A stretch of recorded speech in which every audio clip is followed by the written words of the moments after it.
Welcome to First Parish in Milton. My name is Melinda Collins, and I'm a member of the Worship Committee. First Parish is a vibrant, welcoming congregation that welcomes all people to grow deep faith and to take bold action. We're so glad you're with us today. This sanctuary is made holy by your presence. If you're joining us for the first time, please take a welcome packet from the pew rack. There's information about our services and our child care. If you fill out the yellow card inside the packet and drop it off in the offering plate, you'll receive our weekly email newsletter, which can help you get to know us better. My fellow greeter, who I don't know today, but will be standing at the back of the church after the service, and myself, who will be standing over at that exit, will be glad to take you over to social hour and introduce you around and answer some questions. We strive to make our worship experience accessible to people of all ages and all abilities. Please see the welcome card in the pew for more information on this, or speak with an usher at the back of the church. The work of living our faith is done both in and out of worship, so I draw your attention to the printed announcements that came with your order of worship today. These announcements are important news of our community life, so please read them carefully. Extending a generous welcome is a spiritual practice, and I invite us all to extend that welcome to our neighbors by taking a few minutes to greet each other warmly.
Please join in singing our opening hymn, and rise as you are willing and or able. The hymn is 10:10. We give thanks.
Meredith Dabick lights our chalice this morning and leads us in our call to worship.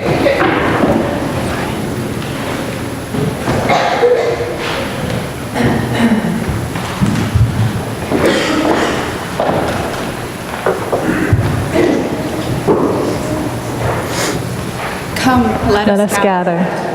We gather to celebrate the sacred within and among us.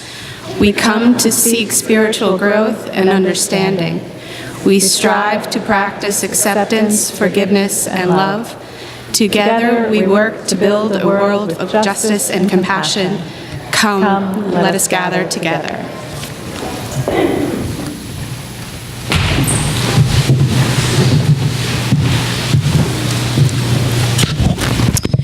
Our opening words this morning come from the Reverend Carl Scoville, Minister Emeritus at King's Chapel in downtown Boston, who served there for more than 30 years. It's excerpted from his collection of stories from the radio pulpit, 5-minute homilies he gave on WCRB on Sunday mornings. How many people in church today? Someone asked me the other day. I have a bad memory for figures. I stood for a moment, a little confused, and finally said, I don't know, maybe 100, maybe more. I paused, maybe less. I remember feeling that this figure was not impressive, that it did not sound successful. I walked on, wondering why people so often ask me that question. Do they wonder if I'm including the choir and the ushers when I give the count? The assistant minister when I'm desperate? And what does it mean anyway? And then I started to recall who was in church that day. There was Ned and Sid and Rain and Elise, Rudy the head usher, the Danforths, the Eustaces, Mac, my wife, that couple from Seattle, the new couple who live in Back Bay. Drat, what was their name? And then I began to think of those who were in church 25 years ago when I first came to King's Chapel. Dear Henry Beale, head usher then and the perfect gentleman who shook my hand warmly and always walked me down the center aisle to the vestry. Marion Homans, with her short cane, cranky, opinionated, faithful, there every Sunday. Ethel Statler, who lived in a rooming house and sometimes took a swipe at the sexton with her cane as he walked by. Palfrey Perkins, my predecessor for 20 years in that pulpit, sat in pew number 3, and we always looked at each other at some point during the last hymn. He knew what it was like to be standing in the place I now stood. There were others also gone. Ivor Clinton, the poet and inveterate student who ran the autoclave at Angel Memorial Hospital. The poor man with the bewildered look and the disheveled hair who would never tell me his name, but came every Sunday until one Sunday he wasn't there and we never saw him again. Robert Bradford, governor of the Commonwealth for 2 years and our senior warden for 30. The woman who fled to our parsonage from her abusive husband and later happily remarried. The short, sullen man who smoked 2 packs a day, loved cats, and died of emphysema. The little girl who died of cancer at age 6. And then there's the panoply of ministers and lay leaders who are part of the church's lore. Carl Scoville goes on to talk about those of King's Chapel, but I will take it from here with our own first parish legends. Peter Thatcher, our first minister, who is, among other things, the town's large animal veterinarian. Samuel Guile, the Calvinist minister, who is reputed to have defended his free speech with a gun in the pulpit. Booker T. Washington, who spoke as a guest on a tour of New England. And the powerful clergy couples, Enid and Roderick Stebbins, Vivian and Dorothy Pomeroy. And in our own lifetimes, Barbara Stebbins, Andrew and Flory Locke, Russell and Jeanette Peverly, Jack and Rosina Coolidge, Alan and Allison Barry.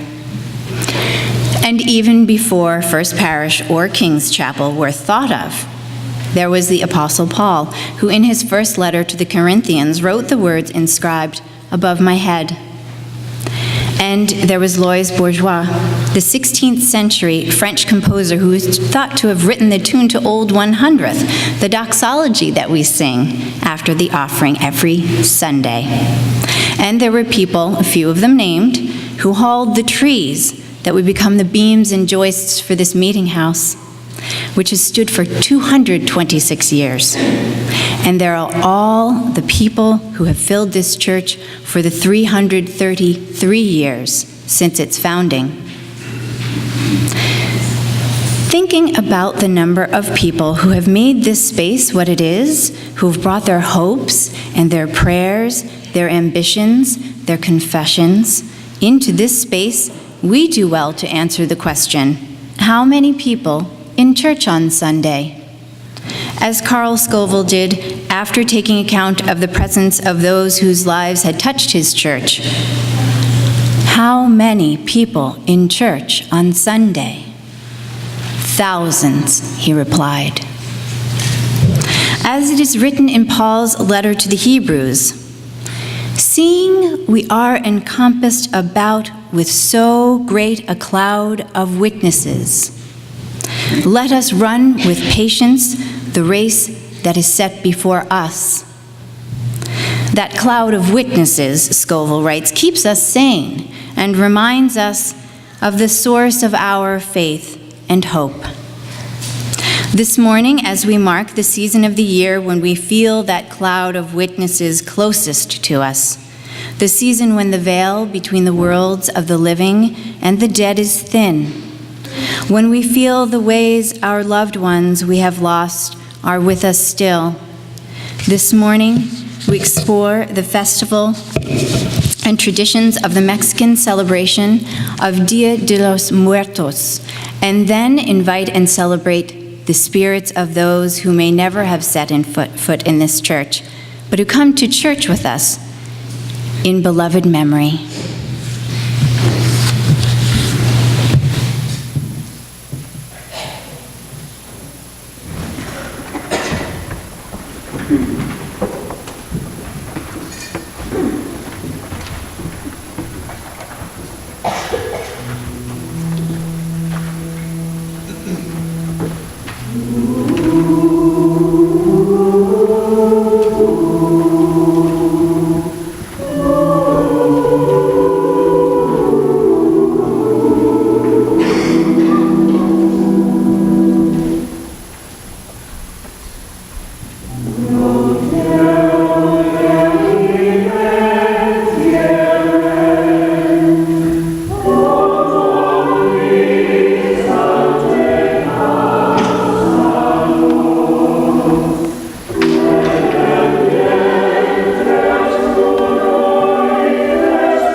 The song we just heard comes from Ecuador, from folk customs of celebrating life by remembering those who have died.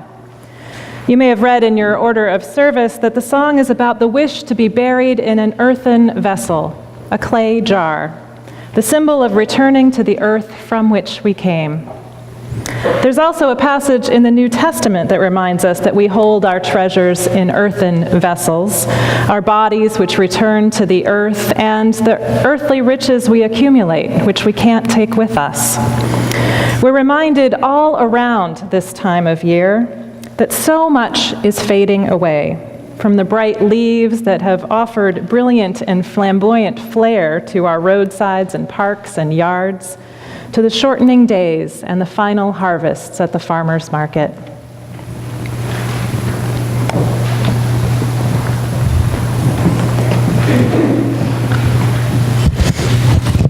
It's Dia de los Muertos. It's time to celebrate. We remember the loved ones who have died. Alma misses her abuelito, her grandfather. He died a few months ago. Tonight, his spirit will visit.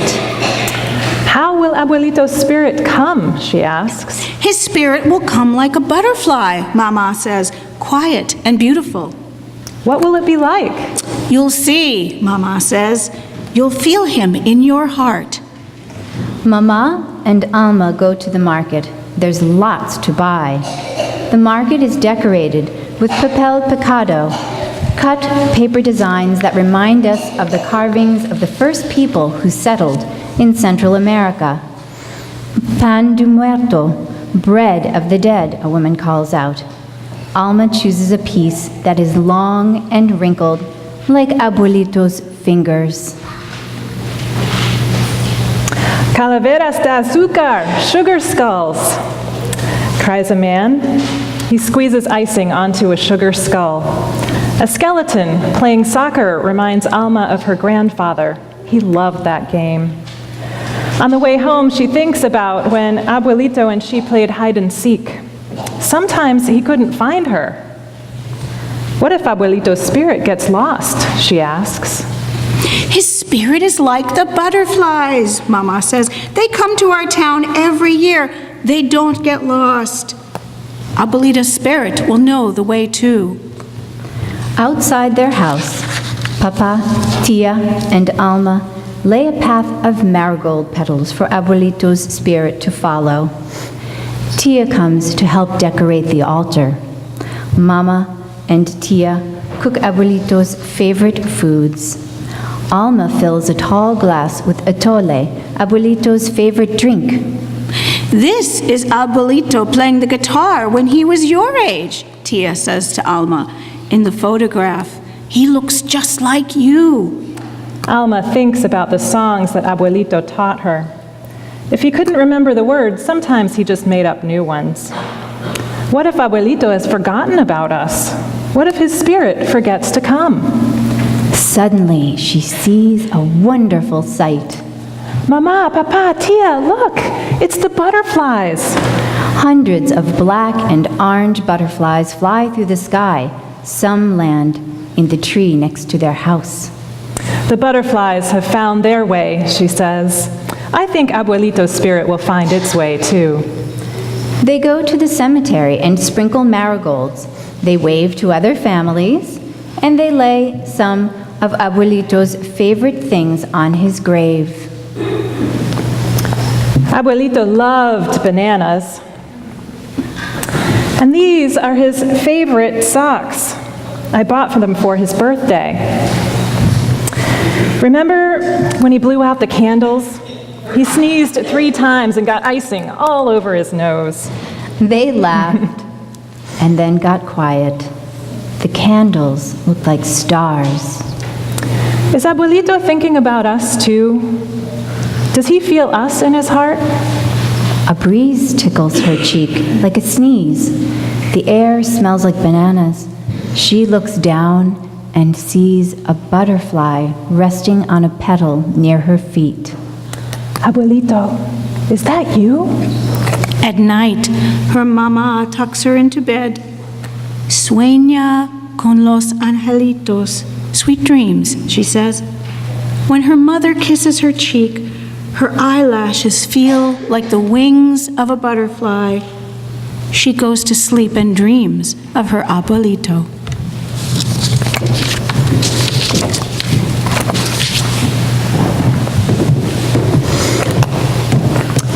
Who is the abuelito that you are dreaming of in these lengthening nights? Who do you miss?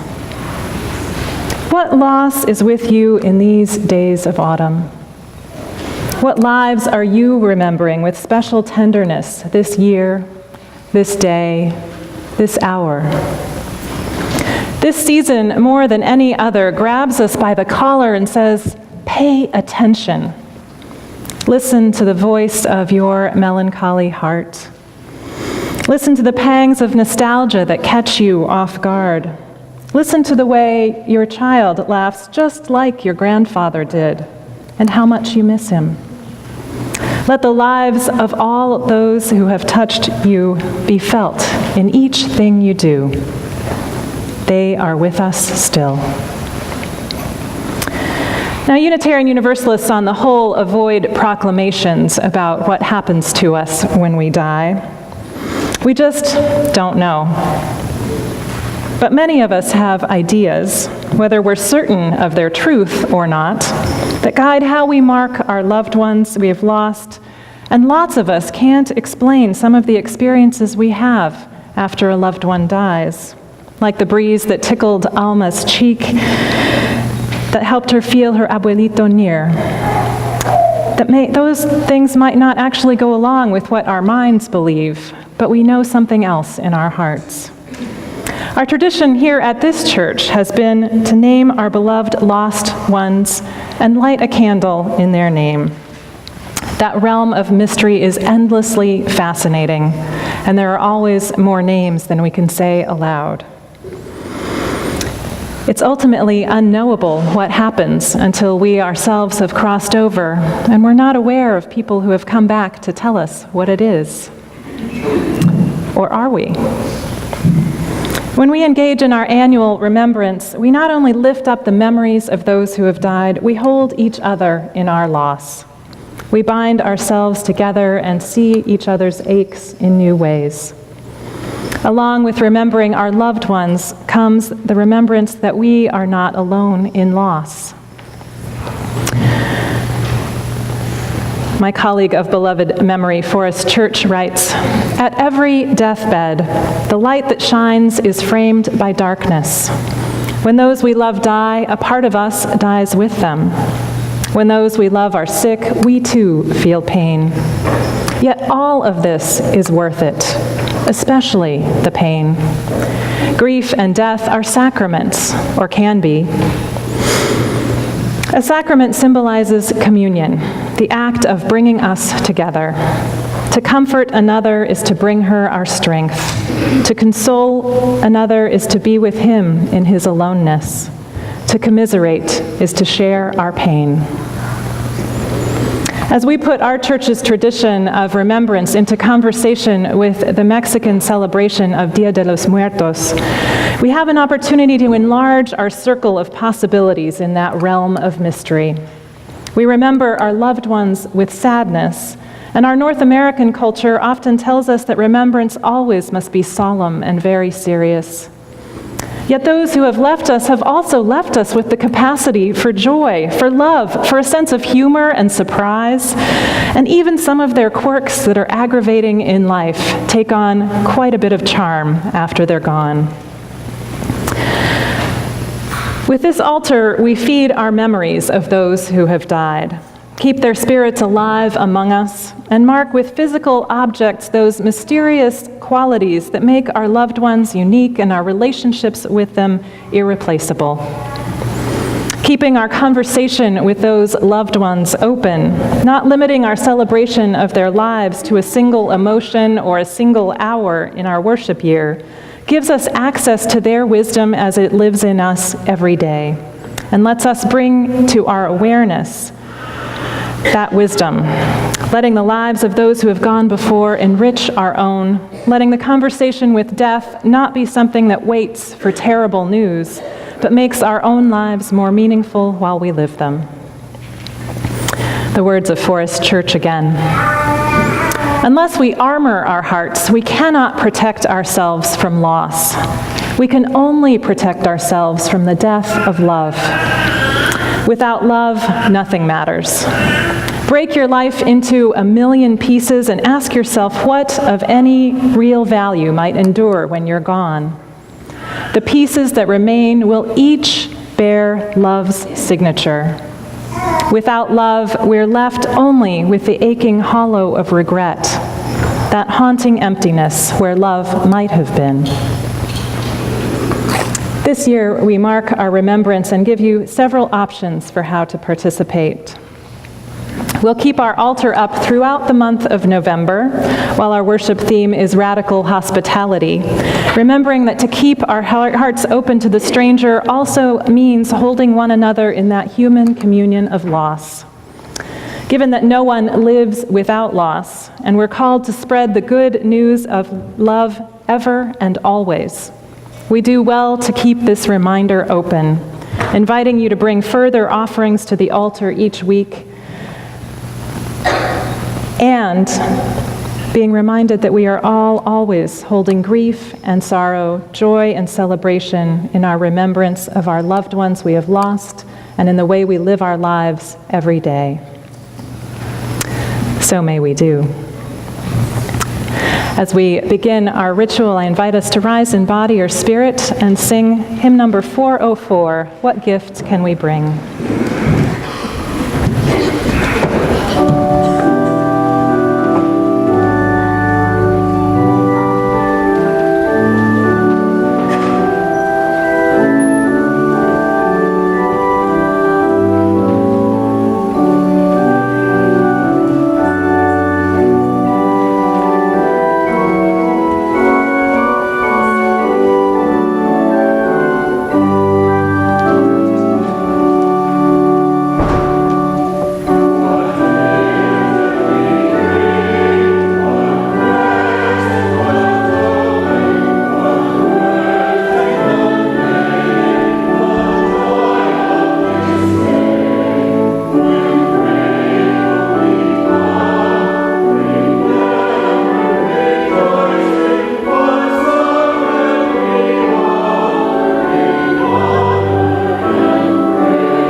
We join now in shared remembrance of those who live in us in memory, who occupy this room with their place in our hearts.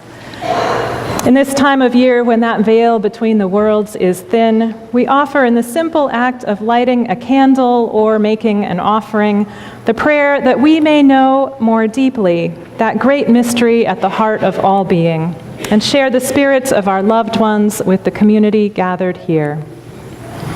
Let us feel the love that has moved through these walls in the presence of our ancestors of faith. Let us pay homage to the care and attention that brought each of us to birth, moved our lives, and brought us into community here. Let us praise the miracle and mystery of life. So I invite you, when you're ready, to come forward down this side aisle. This is a little different than we've done it in the past. And if you wish to light a candle on the candle table, to do so.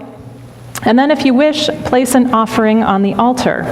If you haven't remembered to bring something from home, you have all month to bring something from home, but you may place a token that we have over here. We have some natural objects that might remind you of loved ones. Sea glass for those who have been broken and then burnished into new beauty. We have pebbles, reminding us of the solidness of the earth and the precious smooth stones of our faith.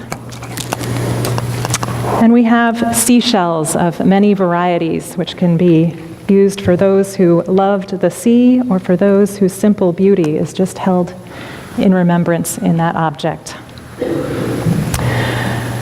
You may share a name or a few words about the person that you're remembering, and I invite adults to just do so from the lectern microphone here, and children from this smaller microphone, a shorter microphone over here. As we hear the names that are shared, so you can do any of these things, all of them, or simply walk up and put something on the altar without saying anything. So as we share the names that are spoken here and the names that remain in our hearts, may we each say a special prayer that light perpetual may shine upon each soul who's represented this morning, that the light of their memory shining through us may be our blessing to the world.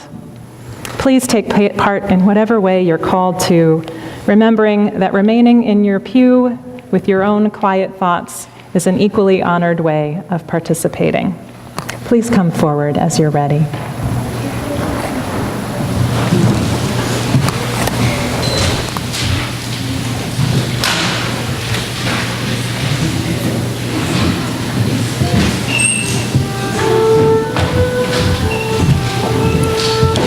My father, Varnum Mead.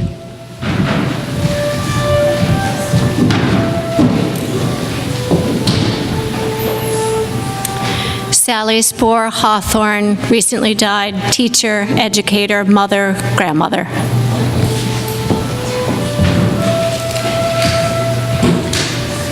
For my mother, who took us to many beaches when I was young, and for all of my grandparents. For my dad, Paul Walters, gone 10 years now.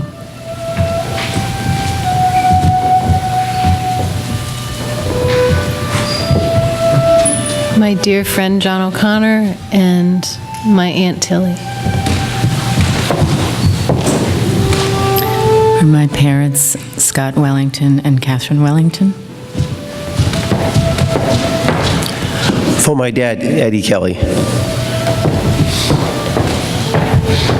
For my father, Oscar Ostrom. My mom and dad, Ruth and Howard Hall.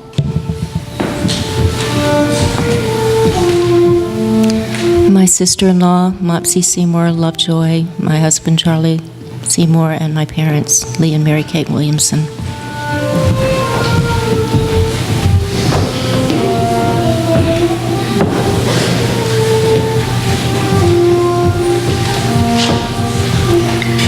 For my father, Edward Bingo Fagan, who will be sad to miss another election day.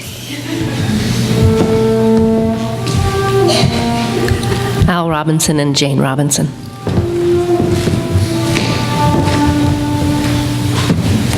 For Grandma Marion and Grandpa Jay.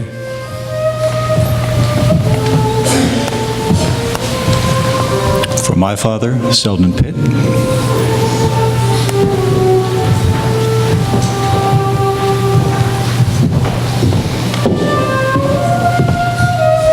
For my father, George Weinkamp.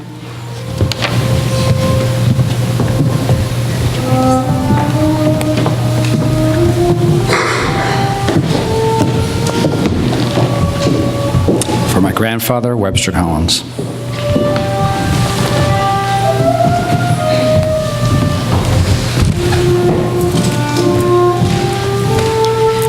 For my grandparents.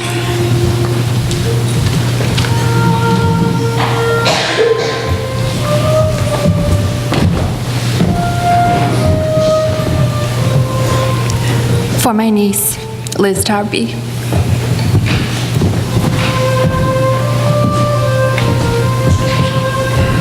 And my daughter, Elizabeth Tarby.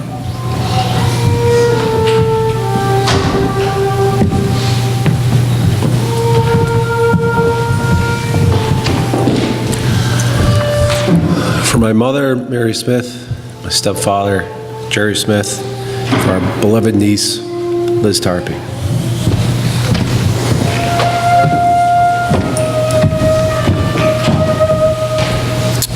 For my son, Gregory, my parents, and my Aunt Dot. For my friend Denise's son, Martin.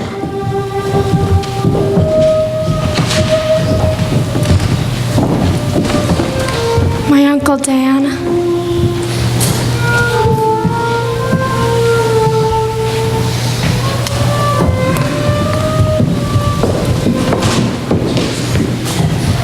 For my father-in-law, Marco Savona, and my grandparents, Amelia and Salvatore Tasto.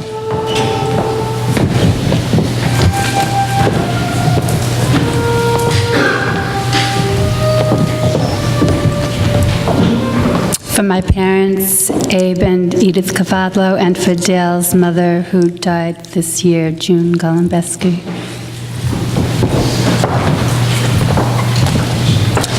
For my stepdad, Bill Good, and my grandparents, Clarence, Laura, Frank, and Mary.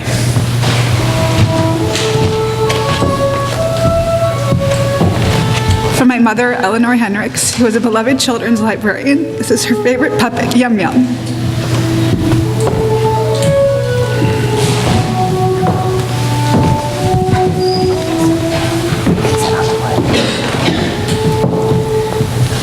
For my good friend Jackie, who was recently lost a couple weeks ago with cancer, spoke 5 languages, incredible sportsman, and lover of the ocean.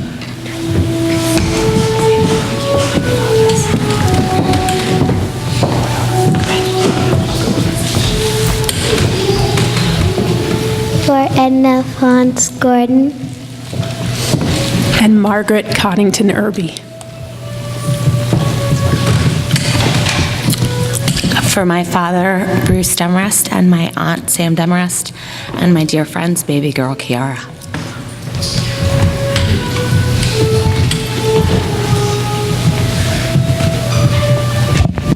For my parents, Jan and Wally, not a day goes by that I don't think how much they would love my boys.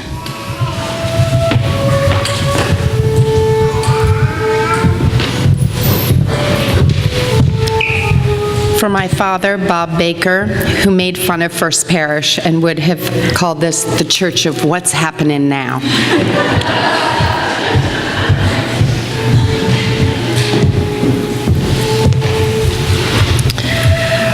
For my granny, Mary Brannigan, and my grandmother, Agnes Mulqueen, passed away a year ago today. And for a dear friend and colleague, Sally Whitson.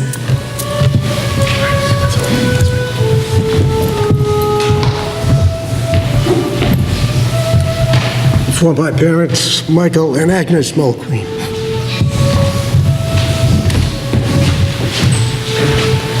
For my friend, Barbara Compton, a lover of all art.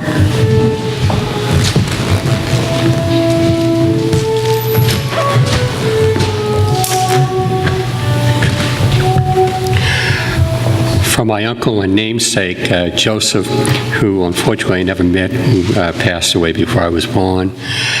For my father, Lawrence, and my grandfather, Matthias, who I dearly miss having spent time after school having soda crackers and a cup of tea.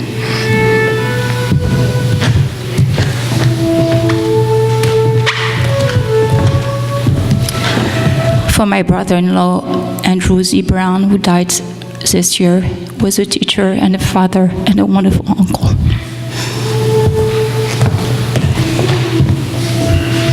For my mom, Dorothy Norton, and my mother-in-law, Kay Bradley, both of whom taught me to always look outside my own life to others. I'm aware this year that when one gets older, the list gets longer at a more rapid pace. For my parents, Chick and Bridie. For my wife, Ruth's parents, Bill and Celia. For my wife's colleague, Rebecca, who died very suddenly of pancreatic cancer in September as we had just been celebrating my daughter's wedding. And for Barbara, and for Allison, and for Jeanette, and all of the people of this community on whose shoulders we stand.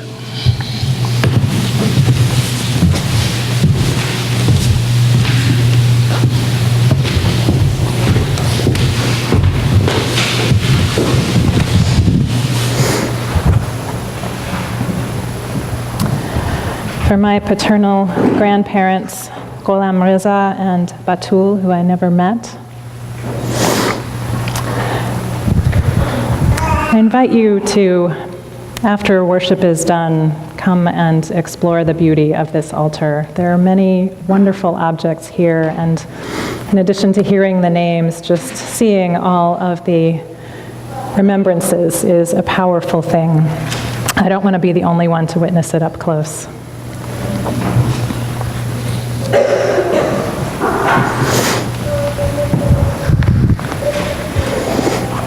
Please join me in prayer.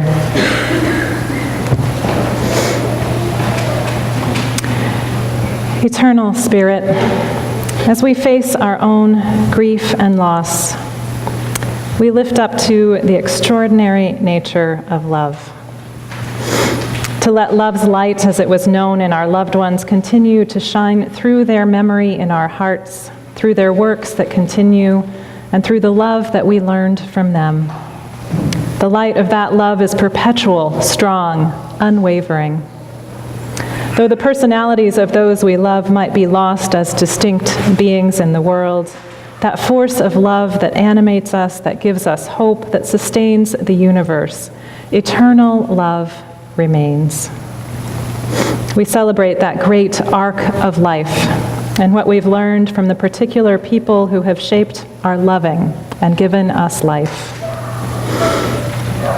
We honor that wall between the world of the living and the dead and its very thinness in these days, so that we can honor the fact that there is indeed no separation. All life is one. All is wrapped up in becoming. We lift our hearts to that love which from our birth over and around us lies. We pray that we may bear full witness to its truth. May we work hard to earn the privilege of dying, strengthening the cord of love woven through our own lives by our living. Eternal love, surround us with your deep river of comfort. Touch us with sharp awareness of the miracle and mystery at the heart of each of our lives. In the words of those in this community, we offer these prayers.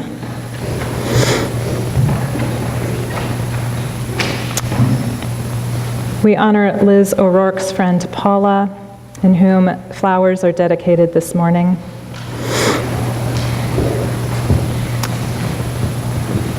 We hold prayers for the healing of Frank's mother,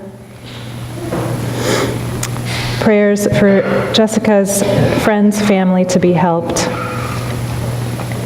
with Ariana for her mother's trials and her families and friends, and for healing. And with Tandy, we offer a prayer for her friend Candy Cole, losing a leg to diabetes.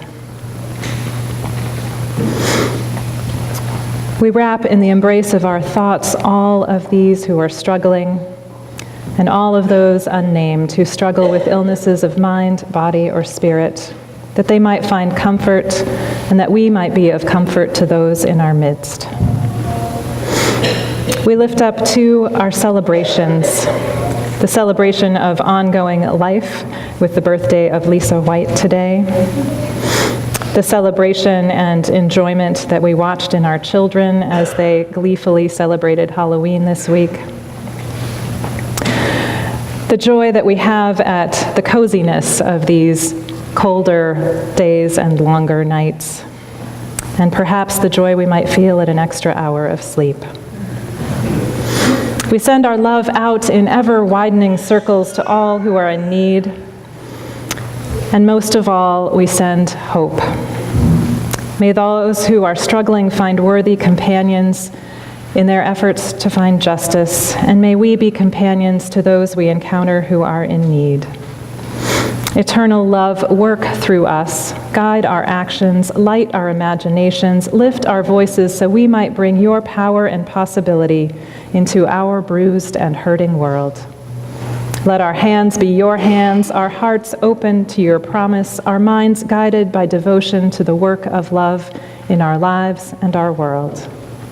Amen.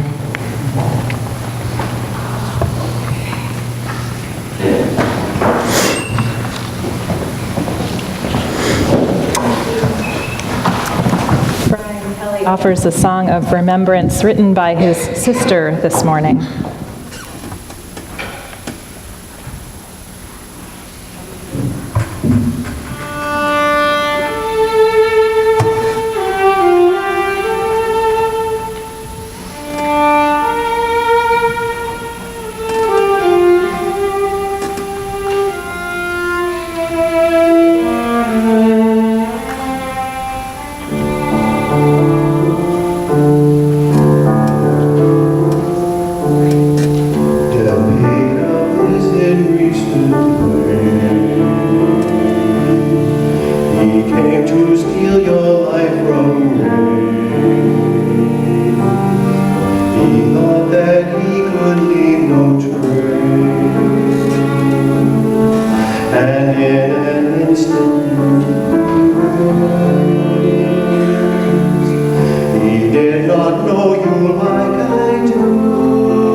By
many children they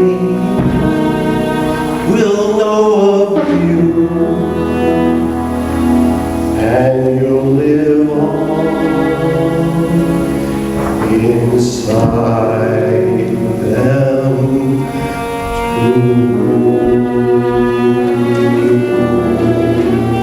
too.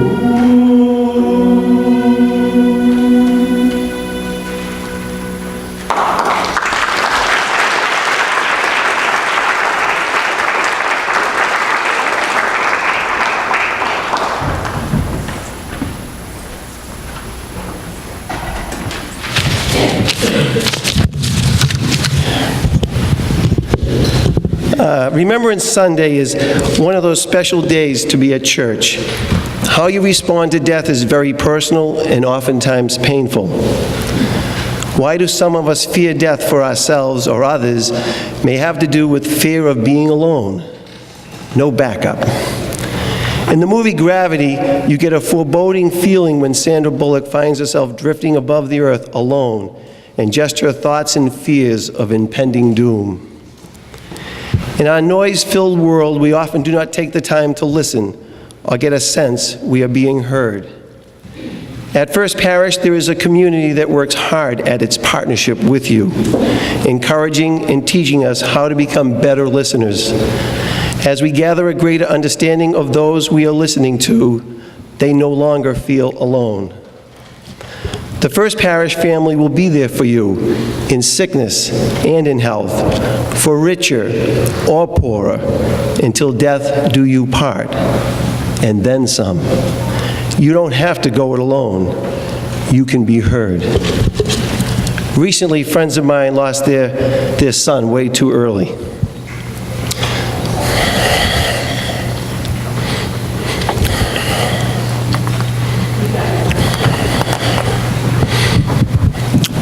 With just a phone call, Team Parish came together and helped my friends in the greater community celebrate his life in an incredibly beautiful way.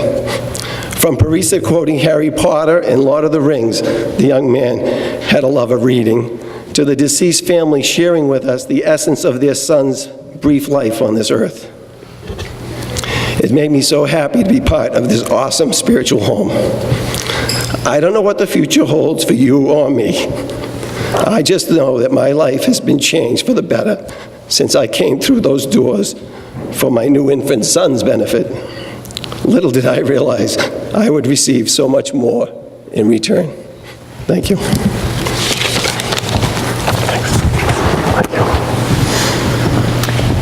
We now give and receive a different kind of offering. Please give generously.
When the farmer's voice is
join me in saying the unison dedication.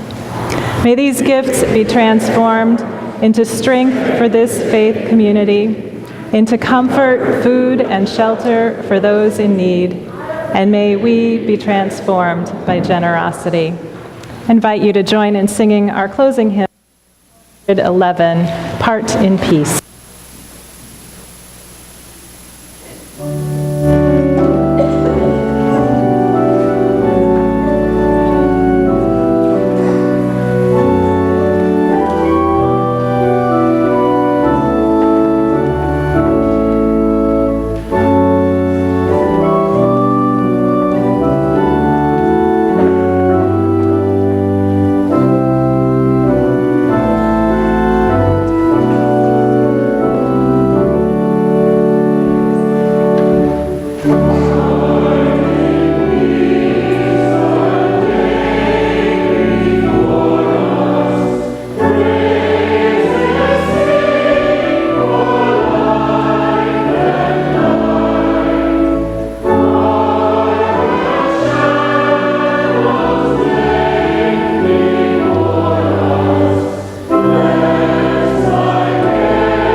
You have a role in the benediction this morning.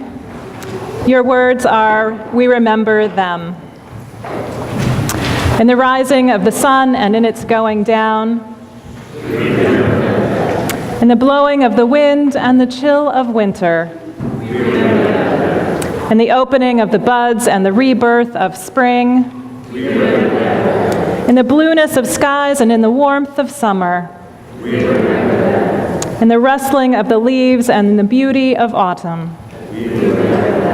in the beginning of the year and when it ends, when we are weary and in need of strength, we remember them.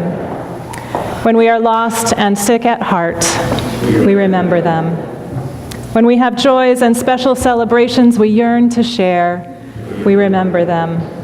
So long as we live, they too shall live, for they are part of us. We remember them. Let us go in peace, holding memories close. Amen.